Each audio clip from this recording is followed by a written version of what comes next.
you use that fear as a positive for performance. And there's many people out there, or a few people out there, that have the gift to be able to do that. Will I seek office again? I don't know. I don't know. Let me ask you about the... hey, Bob, do you want to get some questions from these folks, too? Absolutely, up and down. But let me, wait, before you ask the question, what do you think about what's going on in Washington with the Obama administration, with the Tea Party candidates, with the Green movements, with Sarah Palin, with the incumbents? I mean, everybody seems to be in trouble. You're going to have to remind me of all these questions, because I can comment on each one of them, so when I miss one... All right, let me just throw the words out. Sarah Palin. Quitter.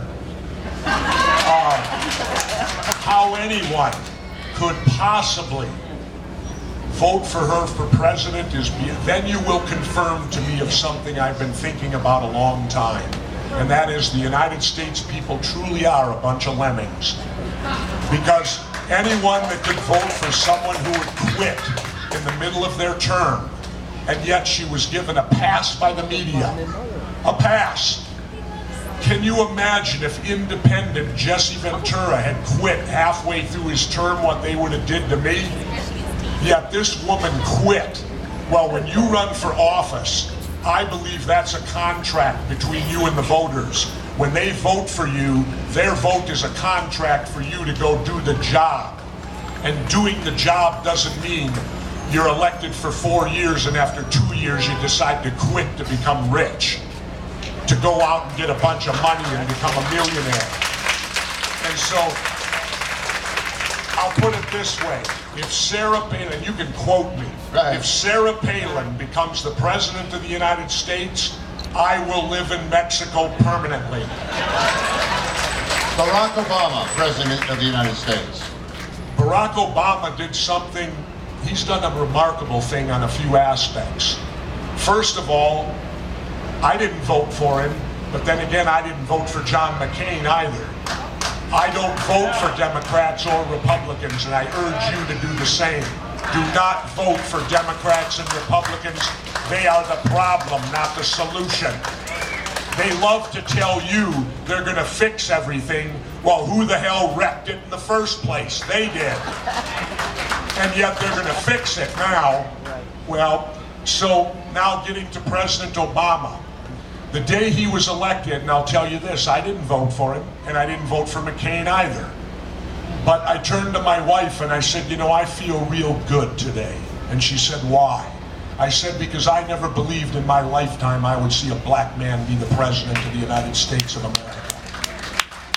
And that made me feel good, to know I was alive to see that happen. Now, Barack Obama's getting a lot of heat. He's getting a lot of blame, and it comes back to good old lemming United States of American citizens. How quick our memory do we forget? We have memory spans of what, 6 months, maybe 12? Yeah, might be that too. Let's remember, Barack Obama inherited the bad economy. It had already gone bad before he got there, and the Republicans had the House and the Senate and the President for 6 out of 8 of those years. Number 2, he inherited these wars. He didn't start them. He got them halfway, well, maybe not halfway, maybe he got them a quarter of the way through. I don't know. When are we going to leave? Now, I am disappointed in President Obama. He said he would close Gitmo. It's still open. He said that he would pull us out of these wars. We're more into them. Well, here's what I believe happened. I believe President Obama won the office and then somebody took him to the woodshed and said, you don't really run the country, we do.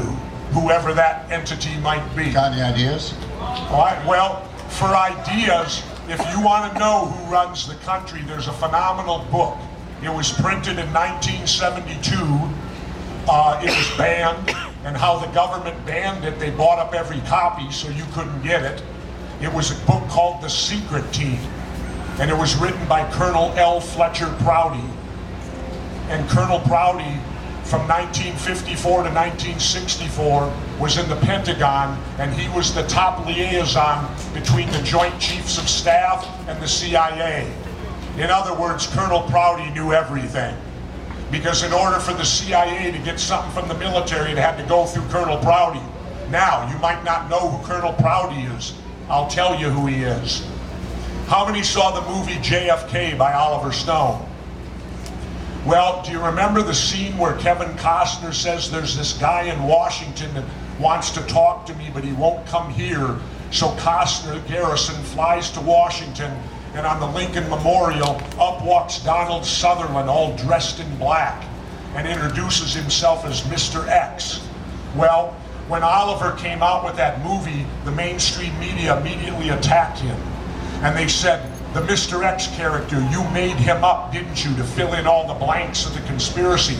Oliver took it until he was in front of the National Press Club, and they started again. This time when they were done, Oliver said, no, I didn't make up Mr. X. In fact, he's up here on the dais with me. Let me introduce you to the Mr. X character. Please meet Colonel L. Fletcher Prouty. And Prouty stood up and waved to the media. They didn't ever bother Oliver again. Who has a question for the governor?